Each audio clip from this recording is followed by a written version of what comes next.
Welcome back. In the previous part, we switched our point of view back over to the Trailblazer and we ran into Topaz. So, let's have a word with you. How does it feel to be in business with Aventurine? I bet you're not used to it. I mean, I don't trust him, but at the moment I don't trust anyone or anything. I mean, for all I know, this isn't actually reality. We could still be in the dream. How can we be sure? That's just his style. All or nothing is his mantra. He's always cozying up to his clients while egging them on to undertake some dangerous assignment with him. But everyone has their merits, so I won't comment further. But Aventurine's luck has always been good. He's always closed all his cases without a hitch and basically never lost a gamble. Which is why, on the issue of retaking Penacony, I'm watching with keen interest. It works only when all parties' interests are aligned. Of course. It's business after all. What's important is where you're seated at the table. As for the two cases, apologies, but I don't have much info on them either. All I can do is ask you to keep digging for more details. Oh, I expected you to say more. All right, very well. Careless bloodhound family member. Oh dear. We're carrying out our captain's orders. What do you want? We made a mistake last time, and we're working hard to rectify it now. We don't have time for anything else. Surveilling the IPC executive Topaz, ensuring that she stays put at the Reverie Hotel during her time on Penacony. We've got the right one this time. So that's it. They were the pair who were after Firefly at the time. Remember me? In the mountains? It's you again. Back for more trouble? We're not afraid of you this time. Well, spit it out. Stop bothering us if you've nothing important. So you know each other. Why do you keep running into people you've beaten up before?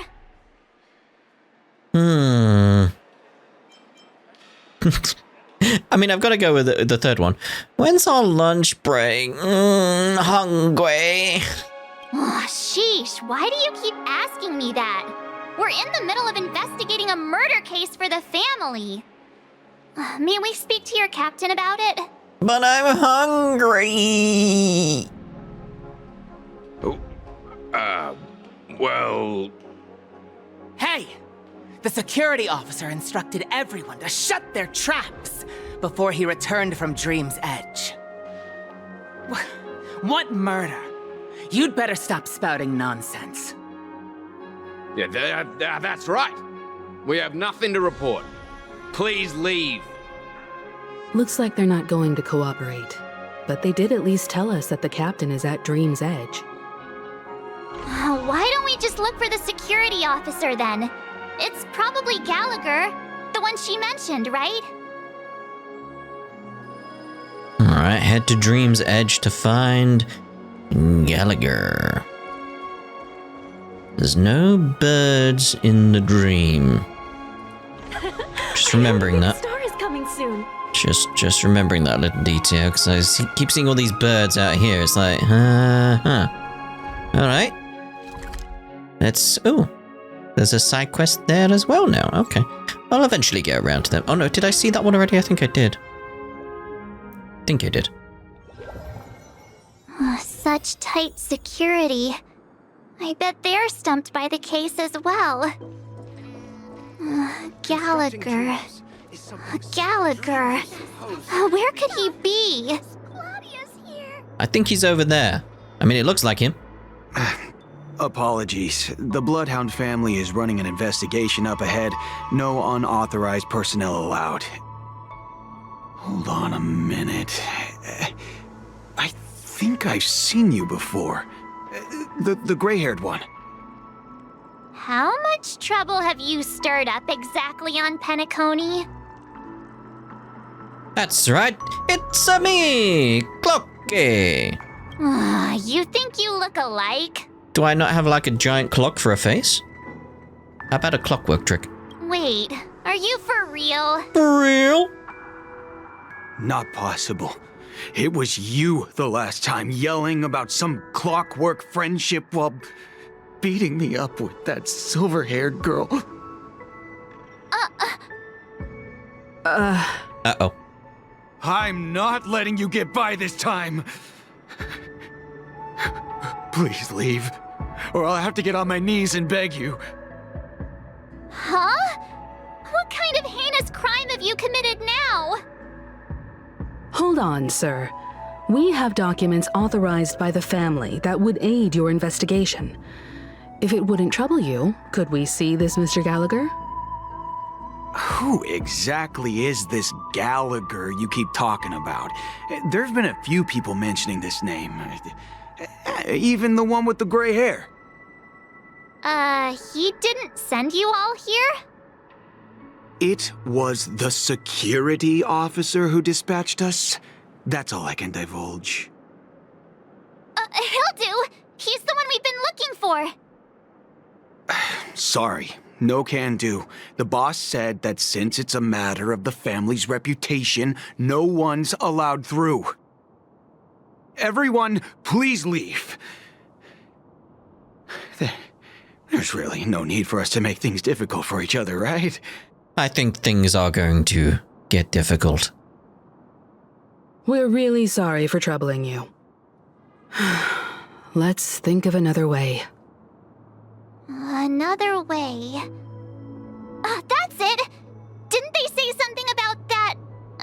What was it? Clockwork? That got this guy to change his mind. Oh, suddenly, now I am clocky, am I? Okay. Can you perform it again? That, clocky magic. Just what I've been waiting for. Doesn't feel right with what we said previously, so. Please? Oh, very well. Sorry, no can do. The boss said that since it's a matter of the family's reputation, no one's allowed through. Everyone, please leave. There's really no need for us to make things difficult for each other, right? You and this Bloodhound family member have met before, and you know he's very upright, but you're also aware that principles sometimes don't matter when a person is in a good mood. Activate clockwork. So, put him in a good mood. Alright. Let me see what time it is now. Whoa, it's this time already. What? I know. Can you believe it's this time already? Time to clock out, and no one's gonna stop me. The highly principled member of the Bloodhound family laughed heartily and left the scene. What? Yeah, I mean, there's being happy, and then there's... What? You just left? I expected... What? He's just gone? Okay. Huh? This clockwork trick of yours, it's kinda dangerous. The results may vary. At least he won't be getting in our way again. Let's go find that Gallagher and ask him the intricacies of the case. Indeed. I was wondering what all the commotion was. Huh. Oh, it's you guys. Welcome. Since you made it here, what can I do for you? Hello, Mr. Gallagher, sir. Judging from your tone, it sounds like you were expecting us.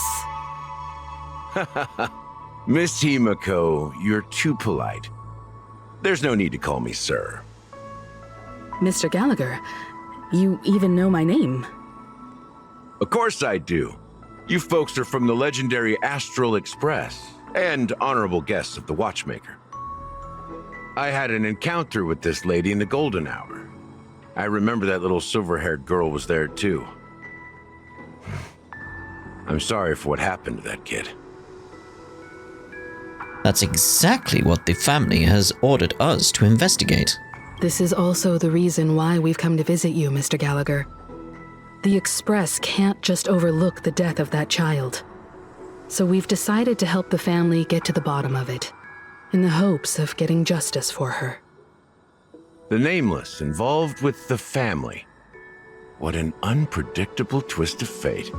It's the choice that you know. Why? What's wrong with the family? It's nothing. On Penacony, everyone loves the family. No matter how much one resists the beautiful dream, when the time comes, they too will find it hard to let go. Who wants to leave a warm nest? Just idiots, little kids, and inebriated fools. Mr. Gallagher seems to be getting at something. But you got it wrong. I'm not. You want to discuss the case? Sure, come with me. This is not a good place to talk. Let's go elsewhere. What are you really getting at? At this moment, on the other side...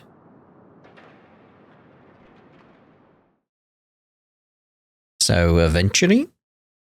Even after that chilling tragedy, this dream is still running effortlessly. Oh no. Maybe it's the conversation I wanted to see. Other than the family of the Harmony, it's hard to imagine any other power in the universe that could sustain a building of such magnitude.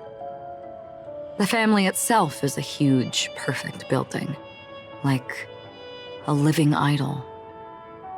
Each member of the family sees themselves as a piece of the divine puzzle, revolving around a singular core and a shared ideal. Under their command, they loyally fulfill their roles, offering themselves while also receiving sustenance in return. Interesting analogy. Perhaps that's why Penacony's beautiful dream has persisted for so long. But the human body has its limits, and so does the divine's. That doesn't sound like the kind of comment a Galaxy Ranger would make. Just pointing out the facts. Mr. Yang will definitely have a better sense of what's going on than I do. Why do you say that, Miss Acheron? The beautiful dream is crumbling. But not because of a particular eon, a particular faction, or a particular visitor. Its collapse stems from a certain inevitability of human nature. The family refuses to acknowledge this, and it has ultimately backfired and become a catalyst. Ooh. And why would Welt be familiar with this? As people immerse their souls in the dreamscape, where consequences and pain cease to exist, and only ease and pleasure prevail, they draw closer and closer to necrosis. Regardless of the perceived bliss, death looms as the inevitable conclusion. So is death here as a sort of almost subconscious entity being born from people's, as she put it, the necrosis? Like something they expect, so they're all dreaming of it themselves. Also, this necrosis will diffuse and spread. One piece of the puzzle's mutation will eventually cause the entire building to shake, break, and crumble.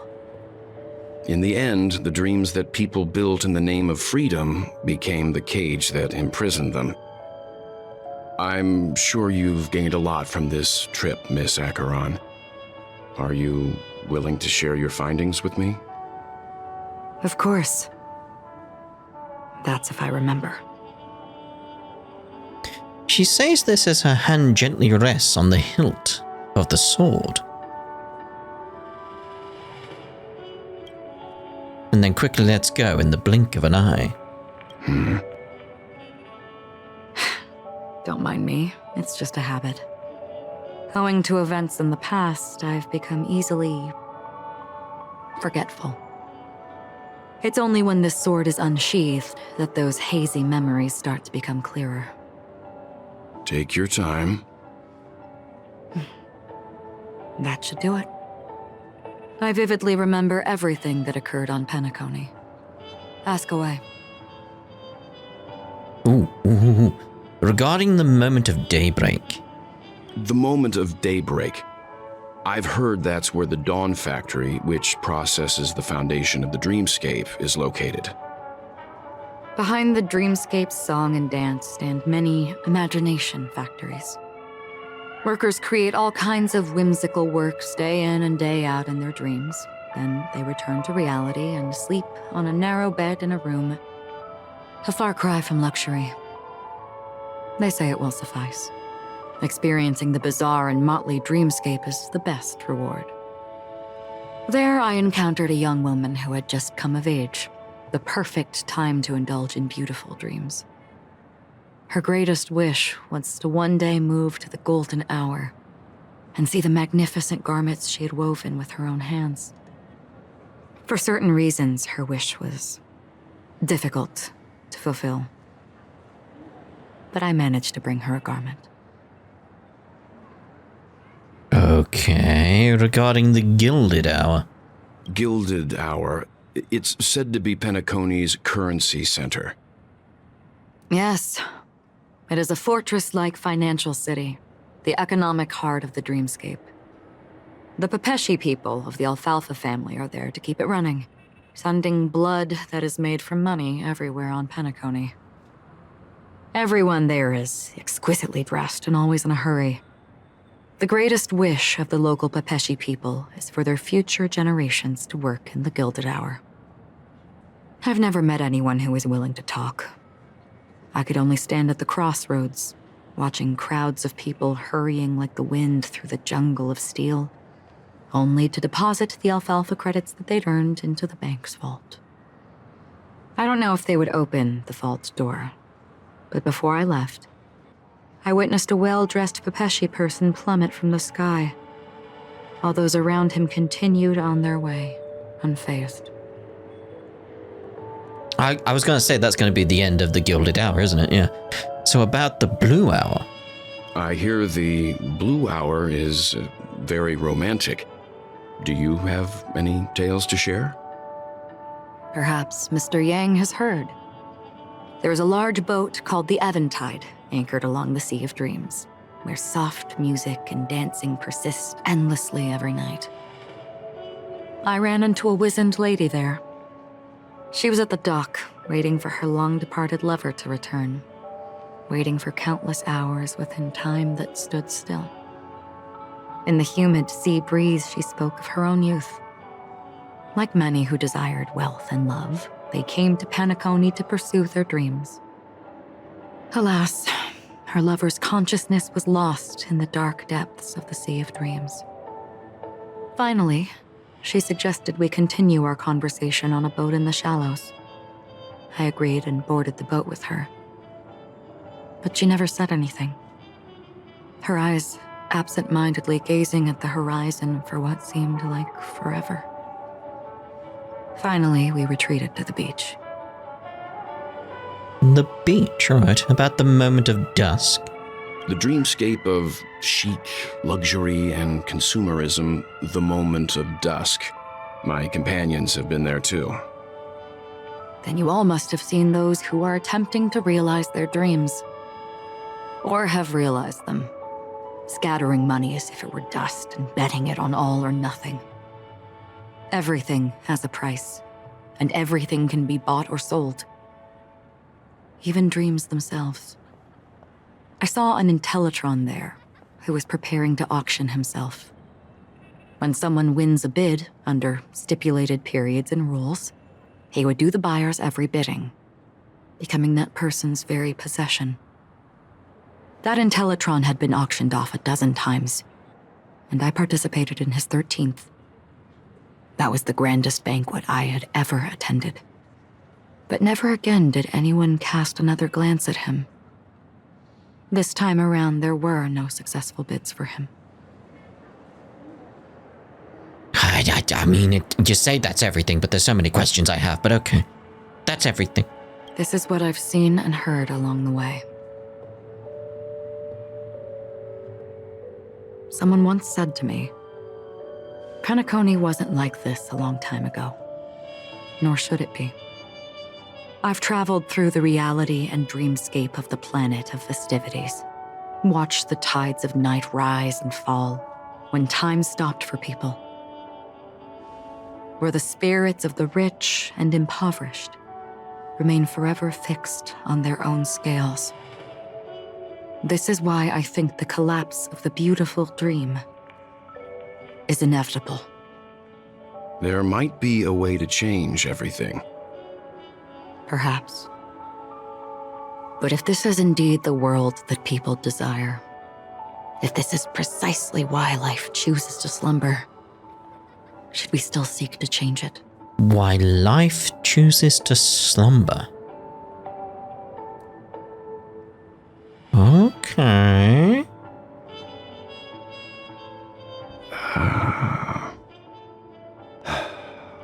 Miss Acheron, now it's my turn to share a story with you. All right, here we go. Here we go. Here we go. Let's buckle in, everyone. There was a man from my homeland who, at a time when the world was grappling with deep, unhealable pain, made a choice. He wove together the dreams of everyone in the world, linking people's dreamscapes, and shouldered this burden himself.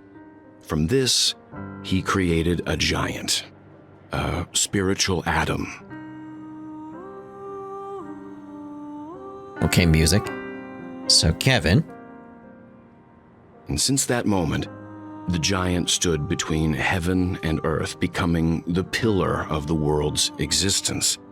As a price, those who found it hard to move forward, who could not advance, forever lost their future. They slumbered in a dream, devoid of disaster and pain, living out their days peacefully in the man's created utopia.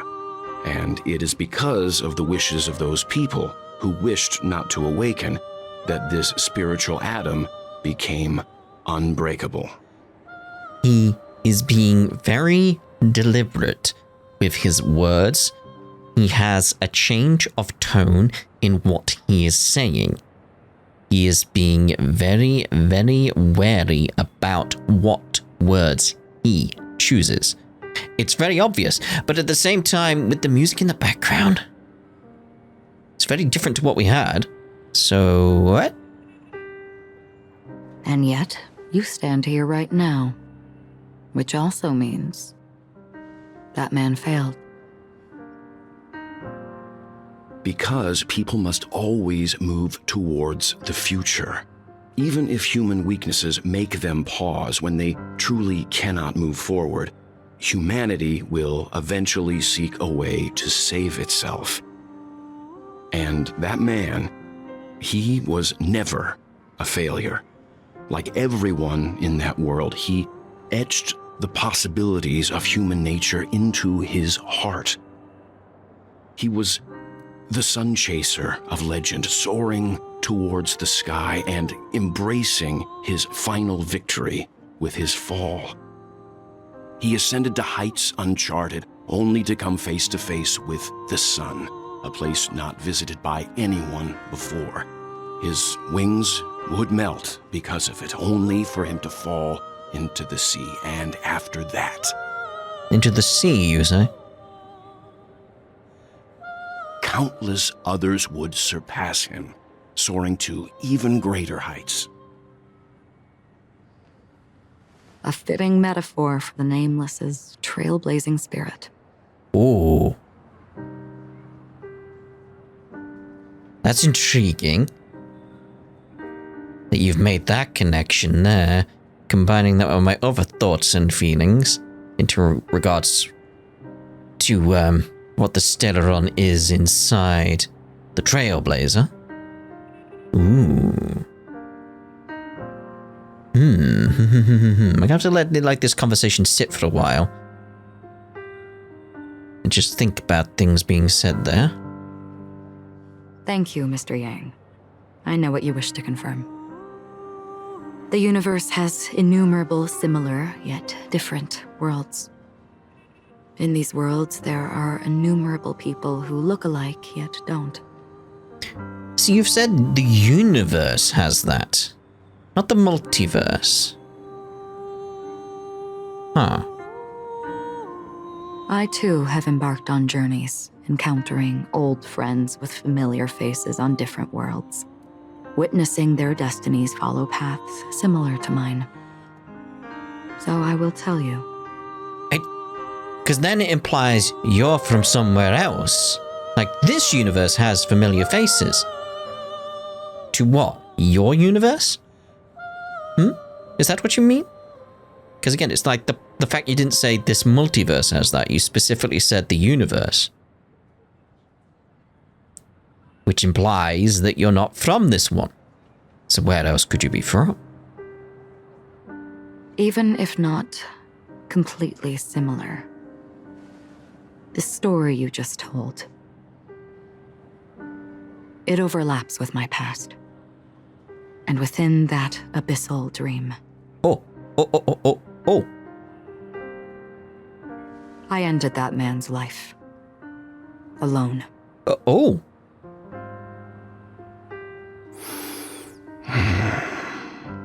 I mean, there's many implications on that. That could be essentially spoiling parts of Honkai Impact for me, because I haven't got all the way to the end of, like, the first arc, Kiana's story. I haven't got to the end of that yet, so...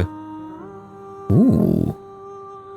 That's why I said could potentially. I may be wrong. That's why it's like, no, that's speculation for Honkai Impact as well. Like, that's theory crafting over there as to what that could mean in that game. Ooh. I am not who you think I am. Nor will my home be as fortunate as your world. Ooh. Again. It's like, my mind's like just pushing aside the Honkai Star Rail stuff in terms of theories and being like, wait, what's going on in Honkai Impact? Like, fortunate as your world? Because we know Welt's from Honkai Impact, so... Ooh. I am sorry. So I'm assuming, you found a way to defeat the Honkai. Which has many implications. It's fine. I don't mind, so long as I can alleviate your suspicions. There's something I still wish to know, Miss Acheron. Under that representation of the hunt, exactly what sort of power is it that has motivated your solitary journey thus far? Mr. Yang, before answering that question, I wish to continue the previous topic. I like your analogy very much. Indeed, birds are born to fly.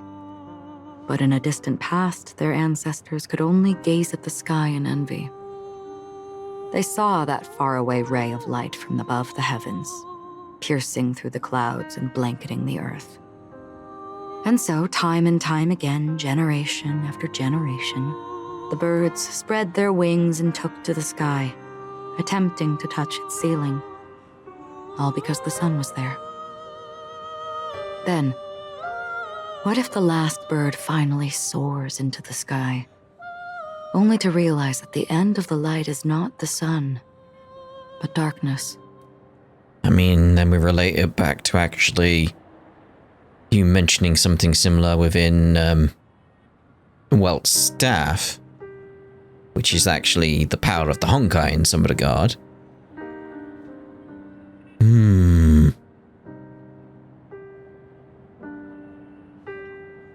Then why, exactly, do we even walk towards the light?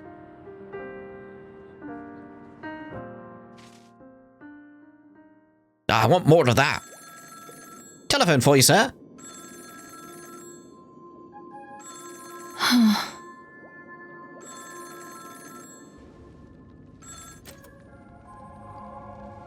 Long time no see. Having fun on Penacony? Acheron? This voice, it's not Constance. Could it be her companion? Though I don't know exactly what you are, or what you're up to, my bullets will find you. Until then, you best find a casket store on Penacony and ask the owner to reserve a good quality casket for you, imposter. Imposter? I see. She gave my whereabouts to someone who's tracking Acheron too. Who are you? Huh?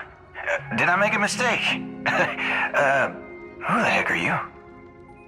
I'm the Garden of Recollection's memo keeper. Not bad. This is the kind of tough challenge I like. You that imposter's bodyguard? Never mind. It's fine. I'll leave a round for you. So get that forehead clean and wait for me.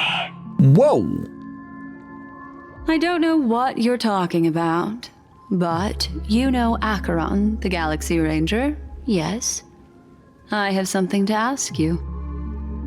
Are you asking me to write your will? Sure. Go ahead. Not quite.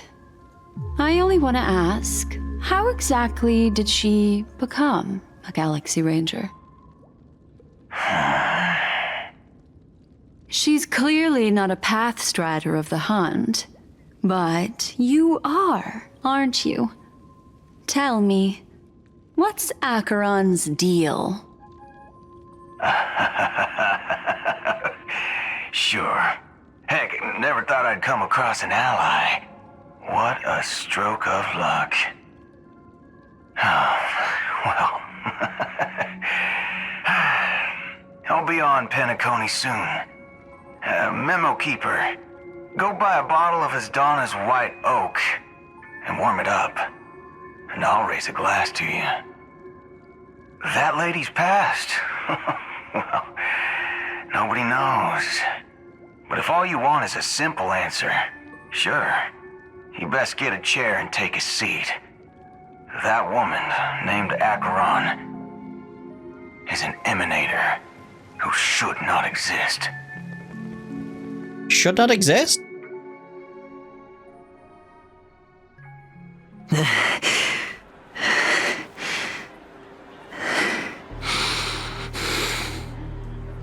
You look pale. Or is that also part of your act?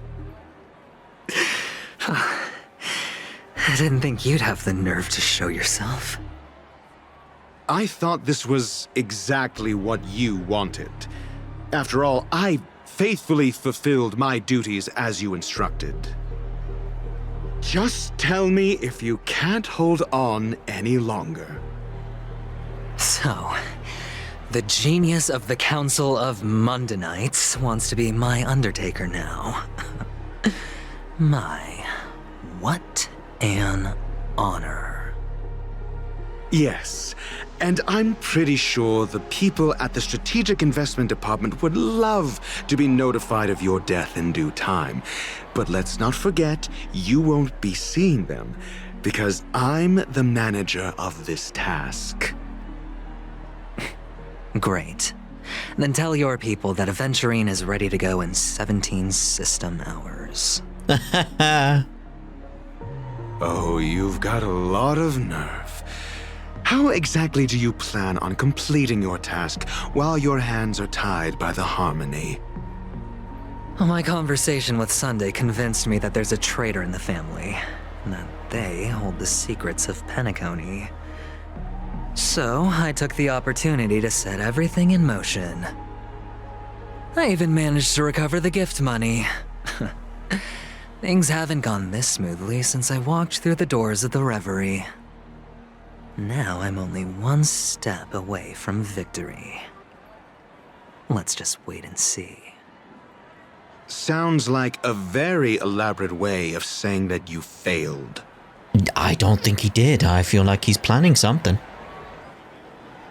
That's all I can say. Have you forgotten, Doctor? You betrayed me. And I think he was expecting that. Go. Do what you must. I look forward to the sight of the IPC fleet surrounding Penacony. You've achieved what you desired, haven't you? That's true, but what's your plan? Did you conceal an orbital support beacon in that gift money bag? Well, who knows? Maybe that's why I'm handing out cash even when I'm about to bite the dust. You are indeed a gambler. An insane one at that. Well, maybe I am. Who knows? Fine. Here, take this. Open it when you're on your last legs. You'll thank me. What's this? Medical advice? He's gone. You catch on pretty fast, Doctor. Uh-oh. Asking me to solve a case without giving a single clue. How typical of you, you wing-headed scoundrel. But the way you're all on edge about that stowaway, it's just as I guessed it would be. As for now, let the rain of wealth from the IPC fall evenly on everyone. Ooh. Mundanite's insight? With that weird effect around the edge. Oh my. Right, so what we'll do is actually use this as a place to end this part, and in the next part, we'll distribute the gems and ask around for clues regarding the stowaways. Yeah, we'll see you in the next part. Ta-da for now.